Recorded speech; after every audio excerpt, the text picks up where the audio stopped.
Welcome to the Don't Text Them series. After I've helped my friend get out of a very toxic breakup, I was urged by her to post this online. And even though I'm shy and mortified by people listening to this, I want to give it a shot because helping people has always been at the top of my list. So today we're going to start with the namesake of this video, which is Don't Text Them. And stoicism and media influence toxicity aside, it is really hard to get rid of talking to somebody, especially since you spent months with them every single day, nights with them. It's a whole thing, right? It's hard to just shut them out of your life. And it is worse when you feel this pain in your chest, which you're not imagining, by the way. The MRI scans show that your brain, oh my god. The MRI scans show that your brains light up similarly when somebody breaks a bone. So you're definitely not imagining it. The pain, the sheer emotion that you're drowning in, all of that is real, and you shouldn't shove them away, you shouldn't drink them away. And you most definitely shouldn't jump into another relationship without resolving the pain and the trauma that comes up first. And the reason why you're just so attracted to that person who broke your heart is similar to a sugar crash. And I completely understand how painful it is. So I'm going to start this journey with something very simple, very easy to follow, so that you can do it even in the depths of despair. And I'm pretty sure you must have heard about it, but I think the importance of it is almost overlooked many times, because box breathing is known to everybody who has seen these health related podcasts. But what it essentially does is it hijacks this system in your body, which is just going overdrive on just two words: contact them, contact them, contact them.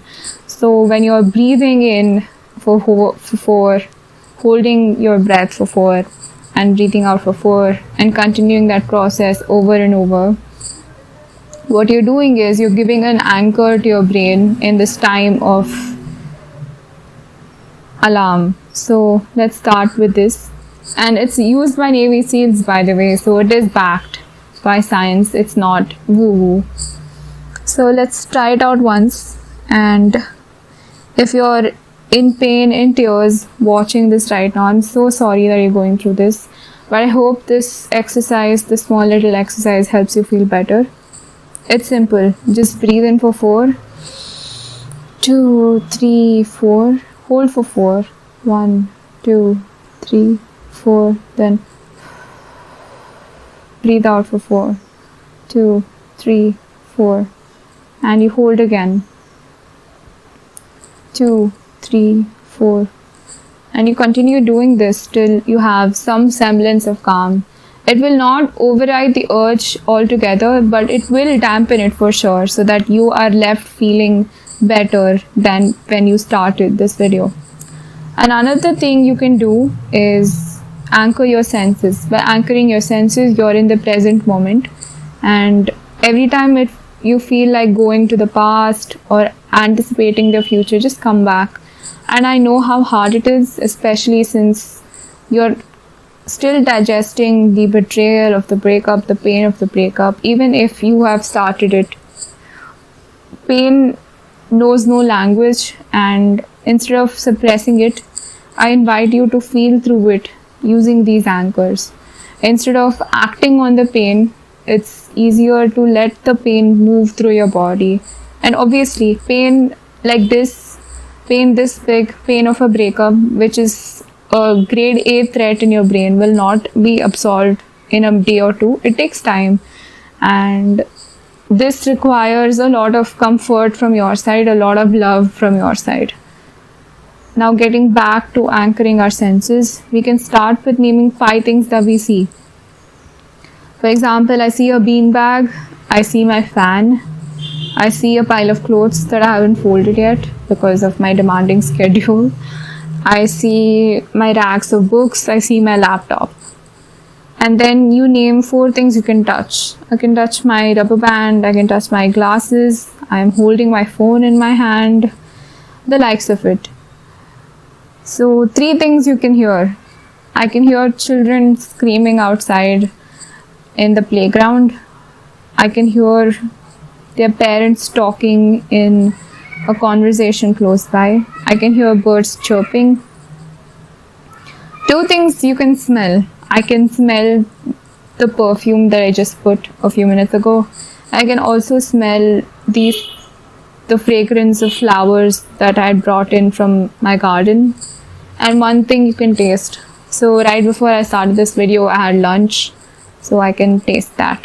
And it might feel like a silly exercise, but what you're essentially doing is you're grounding in the present moment.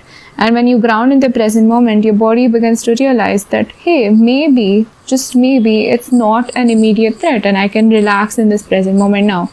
Now, obviously, your brain does its job and it pulls you to the past and drags you to the future. Every time that happens, you can do breaths like the box breathing, or you can just count from 1 to 10. And this can go like 1, exhale 2, inhale 3, exhale 4, etc. Or you can do this where your level of breathing matches your level of anxiety. So you take rapid, shallow breaths like this. You can continue doing that and then slowly slow down, like you're stopping after a sprint. So it goes like this.